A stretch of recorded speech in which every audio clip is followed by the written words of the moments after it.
Oh my goodness. I'm so happy. I don't know what to say. Mike. I love you, Mike. I love you, Mike. Mike, I love you. Okay, there's not a lot of YouTubers. There's not a lot of YouTubers that I love, Mike. There's KSI. And then there's you. Mike, I love you, dude. What's up, guys? Mike here. I don't know today we are doing part 2 of my Eastern Conference preview. And then we're talking about why I think the Cleveland Cavaliers are going to win the 2017 NBA Championship. Now, I have a lot of reasons why I think this, so make sure you stick around until the end so you can fight with me in the comments. And also, if you missed part 1 of the Eastern Conference preview, that will be in the description. But for now, let's just jump into this. Here is my preview of the top 7 teams. Oh, I've never been so happy to watch a video in my life. Let's go. Okay. Last year, the Hornets made the playoffs and were real contenders to reach the second round, until that purple shirt guy messed with Dwayne Wade and got him going. This season, I honestly think the Hornets take a step back. For one thing, several teams have improved in the Eastern Conference, and the Hornets have only seemed to get worse. They lost Jeremy Lin, they lost Courtney Lee, and they lost Al Jefferson, replacing each player with worse free agent signings. On the plus side, Kemba Walker should return this season, improved from last year, and is a possible all-star candidate, while Nick Batum returns and should provide his usual output of great defense and a solid offense. Batum is alright. But without Lin coming off the bench, the Hornets may just not they don't have anyone. They don't have anyone. I mean, all they have is Kemba. Yeah, they're not going to make it. This high because last year they tied for 3rd place in the East. So it's hard to believe that they would fall from 3rd to all the way out of the playoffs. Damn, they were at 3rd last year? The main wild card was Kid Gilchrist. For his career, MKG has been both a defensive force and a great Isn't that to do with the nasty ass but now coming jump back shot? fully healthy this season, he has to prove that he can play passable offense to stay on the court. And this year's preseason has not shown us that he can. So if Kid Gilchrist can finally learn to knock down an open jumper, the Hornets might be a very solid team this year. I could have sworn he's the dude with the nasty ass jump shot. A game, there's a chance they slip out of the playoffs altogether. Number 6. Okay. The Detroit Pistons. Pistons are ass as well. Finished 8th in the Eastern Conference and gave the Cavs a real fight in the first round of the playoffs. All right, they did lose 4-0, but those were some hard-fought games. And this season, a few people are predicting the Pistons to finish a little higher than me, but I don't think they're there yet. For starters, the only guaranteed all-star talent they have on their roster is Andre Drummond at the center. Unfortunately, they cannot play Drummond in the last 6 minutes of the fourth quarter. Because he can't shoot free throws. Because he shoots a disgusting 36%. He can't shoot, period. Unless this magically improves, how can he's like a weaker DeAndre. He's like a Walmart DeAndre. Try shooting underhand. It might save your career. As for the rest of the roster, I actually like Reggie Williams a lot. The problem is Reggie Jackson, you mean? Second best player and is not an all-star caliber talent. Which Reggie Jackson is cold. Finishing 6th this year. But I like Reggie Jackson. Lacks all-star talent, they make up for it with their awesome depth. Stanley Johnson has all of the tools to become an eventual all-star. Kentavious Caldwell. Didn't we watch a video on Stanley Johnson, or am I tweaking? He's a young player who can score the ball and is excellent at perimeter defense. Caldwell Pope is underrated. Harris provide the team with players who can both have excellent games on any given night and can play the 3 or the 4 depending on what their team needs of them. Yeah, the Pistons are decent. The Pistons are decent. Fuck Boban. Fuck Boban. Come on. Well enough when no, fuck Boban. Fuck Boban. Boban. One of the Pistons' biggest problems. He shoots 76% from the foul line, so that's like Boban's best highlight. Which means look for Detroit to improve on their last season. But unless another one of their players can step up, or unless Andre Drummond can suddenly magically shoot 60% from the foul line, also they've got a couple decent dudes coming off the bench, but nobody who can score 20-25 every single game. The Atlanta Hawks have made the playoffs 9 seasons in a row. So for that reason alone, I'm not going to exclude the Hawks from my playoff prediction this season. Of course. Let's be honest, this team they come with the same sexy. They return many They come with the same right, yeah, this same team every year. Every single year. Still be found on the wing knocking down threes. Kent Bazemore is still going to be a do-everything player at the 2 or the 3 spot. Paul Millsap will still be the team star, and after watching him in last year's playoffs, I don't expect him him to slow down in the slightest. And while these players return into their solidified but they don't add anybody though. That's the problem. They don't add anyone to the squad. This season, Dennis Schroeder finally replaces Jeff Teague as the Hawks' starting point guard. I say finally because this move has been coming for a while, and I think the whole Schroeder-Teague dilemma negatively affected the team's morale last season. If Schroeder can live up to expectations, things should. Oh, they got rid of Teague? Which brings us to the center position. I don't know about that, but okay. Now manned by Dwight. Oh, they got Dwight.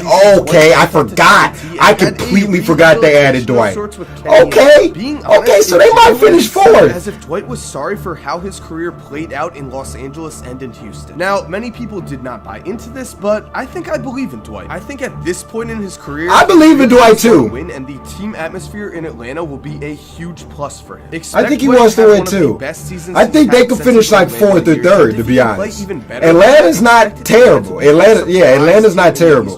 Schroeder's not bad. Number 4, the Indiana Pacers. I honestly think the Pacers are going to be one of my favorite teams to watch this season. For one thing, Paul George is an outside candidate to win the MVP if he can will the Pacers to finish in the top 2 in the East. Last season, PG-13 averaged 23 points and 7 rebounds a night and almost established himself as the clear second best player in the East. This year, at the age of 26 and fresh off damn shit, I expect him to return of one of the game's best. All right, so when do we start talking about LeBron so I can get hyped? What the fuck? First team at the end of the season. On top of George's expected contributions, the Pacers. I mean, PG. I would say PG is the second best player in the East. Yeah, I would agree with that. But it remains to be seen if he's a real upgrade over George Hill. The addition he's not an upgrade. Interesting this offseason is adding Thad Young at the power forward spot. Young has spent the last several years playing on absolute garbage teams, but has always seemed to be the driving force to get these teams at least a few wins every season. I've never really seen Thaddeus Young. Interesting to see how he finally. I've never really seen him like that. Has a real chance to compete for the Eastern Conference Finals. And finally, the Pacers are decent. Card for this team might have to be the play of Miles Turner. Standing at nearly 7 foot tall, Miles Turner is everything you could possibly want for in a modern NBA big. He can defend nearly every position. He's a great shot blocker. He can shoot the ball, and he can finish around the rim. If this 20-year-old steps up his game in a big way this season, then expect the Pacers to have an equally big season. He's only 20 years old. Okay. Raptors. Last season, the Raptors finished second in the East and gave the Cavs all they could have in the Eastern Conference. I don't know. But still, I don't. The Hawks still might finish above the Pacers. I don't know. Contender for the NBA championship. For starters, DeMar DeRozan has been anointed as one of the stars in the current NBA, and I just don't see it. Last season, he was an All-Star. He was a member of Team USA, and he still shot under 40% in the playoffs while putting up almost 20 shots a game. That is a problem. And with the top Eastern Conference much improved, okay, so he really doesn't fuck with DeMar DeRozan. Mike doesn't fuck with DeMar. The NBA season has already started. Yes, DeMar did just. The Raptors. I still don't believe he's an NBA star, but I'm fully willing for him to prove me wrong. Because as my original script continued, I said, with that said, maybe I'm overthinking this because the Raptors were the clear second team in the East last season. Kyle Lowry returns as potentially the top point guard in this conference and should not slow down a beat at the age of 30. If he can match his output, but they've got the same team they had last year. Should remain very dangerous. Do they have anyone new? Returns, DeMarre Carroll finally will play a full season in Toronto after playing in just 26 injury-riddled games last year. In Atlanta, DeMarre proved to be one of the best role players in the NBA today. So if he can provide Toronto with the same kind of support, then look out. And looking at the Raptors' big man, I'm not a believer. I'm actually not too concerned with the loss of Bismack Biyombo. Remember, Bismack only averaged 22 minutes a game last year during the regular season. I'm way more interested to see if Jonas Valanciunas can finally fulfill the all-star promise he has shown for years. And even if he can't, if he all-star promise, I don't know about all-star promise. Jared Sullinger, who is a great team player who will certainly find a solid role on this Raptors team. For now, I do have Toronto finishing third, but they are clearly Eastern Conference contenders if everything goes right. All right, guys, I'm going to be honest here. In my original prediction, I did have the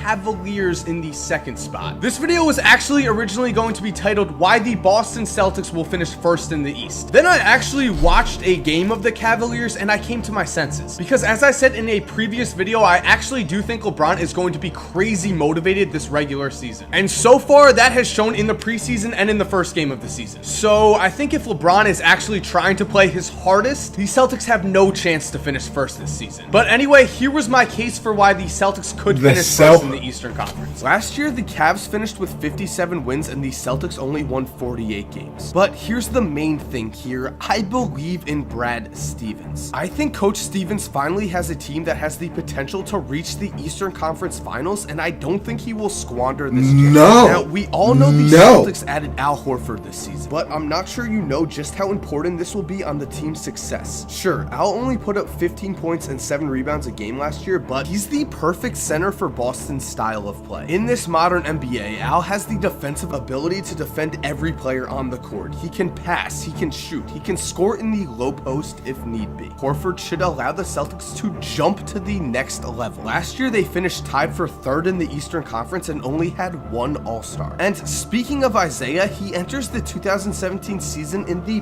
prime of his career. Last season, he averaged 22 a game. That's true. We should expect more of the same with an even more efficient style of play. Isaiah's definitely in his prime. All-Stars, Boston has all of the right role players to propel them to an excellent regular season. Last year, many regarded Jay Crowder as the most important player on the Celtics. I think his injury is the real reason they lost in the first round, and I think with him back, the Celtics will continue to improve. Avery Bradley should again provide the Celtics with the type of defense that gives the league's top guards fits. And if he can continue to improve his outside shot, he can become a real asset to a playoff contender. And finally, we have Marcus Smart. Other than Jaylen Brown, who is a rookie and could eventually be a huge part of this franchise, but shouldn't be expected to do too much this season, Smart needs to step up his game this year. By all accounts, he has the potential to be a fringe all-star as one of the best players in the NBA. And fringe here we are, number 1, the Cleveland Cavaliers. The team I think the Celtics. No.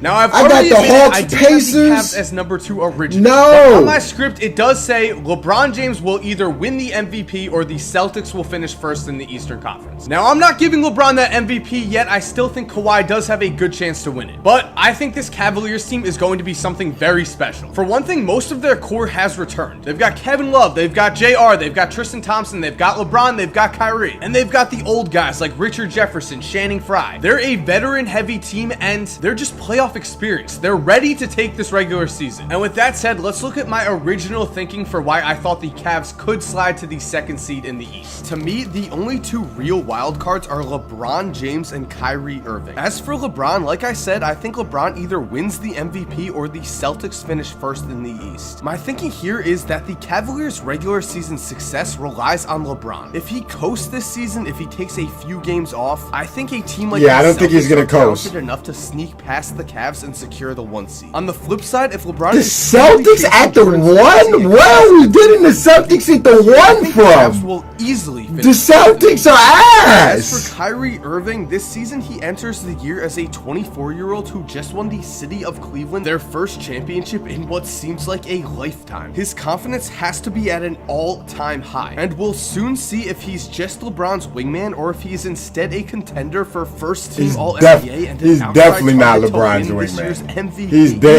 He's damn sure not LeBron's wingman. For the 2017 season to finally happen. Okay, and so with that said, I don't think they'll slide to 2nd. I think they will be the first team in the Eastern Conference, especially because they know they have to face the Golden State Warriors, and they're going to be gunning to have a better regular season record than them, because of course that means they would have home court advantage in the NBA Finals. And speaking of those NBA Finals, yes, I think the Cavs will play the Warriors in the 2017 Finals, and I think the Cavs will win. My first reasoning behind this thinking is I'm just not going to bet against LeBron James at this point. The man has proved everyone wrong time and time again. Last year, everyone said he had no shot, and then he came back from 3-1 in the finals and won. The year before, he put up a superhero effort in the finals, but Kevin Love and Kyrie Irving were both injured. The second leading scorer on that finals team in the finals was Mozgov, who went on to not even play in the 2016 NBA Finals. So as long as the Cavaliers stay healthy, I'm not picking against them. On top of that, the Warriors do have less depth this season. Yeah, they added Zaza, yeah, they added David West, but I'm not sure if those talk about it. Good. Looking at the first game, talk about it.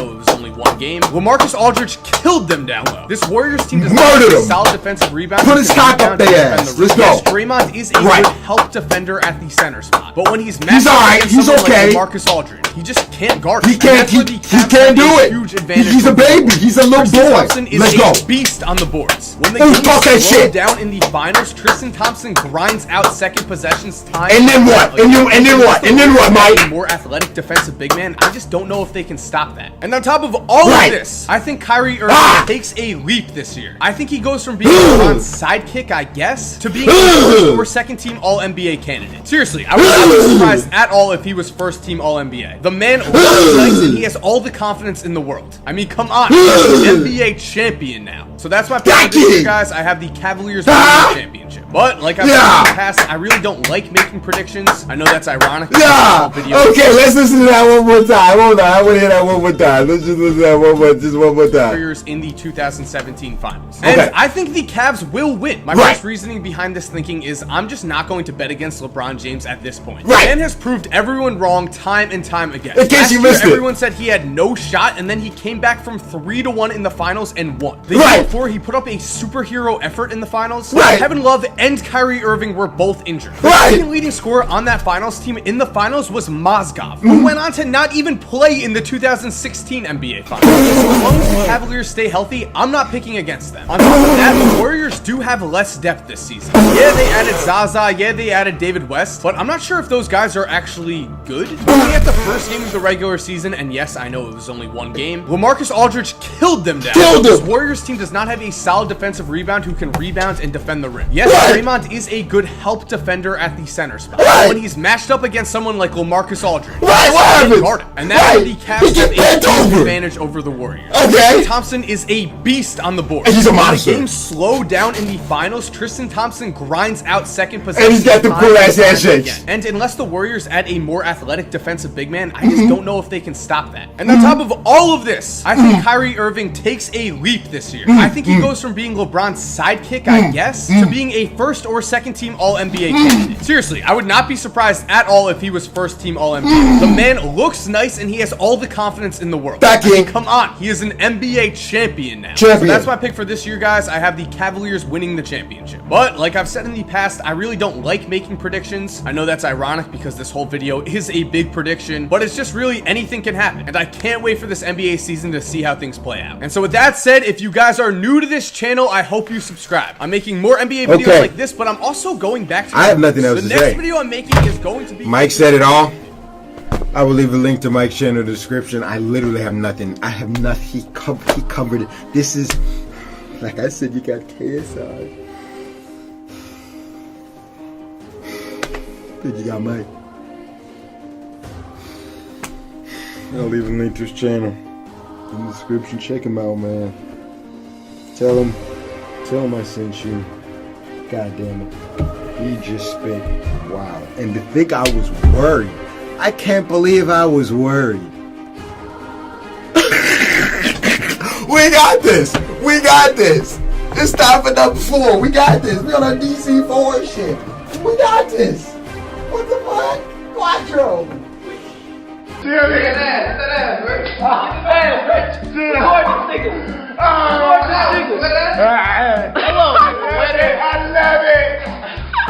Oh, I'm ready. Yeah, you and me. Yeah. Happened to go for 50 points last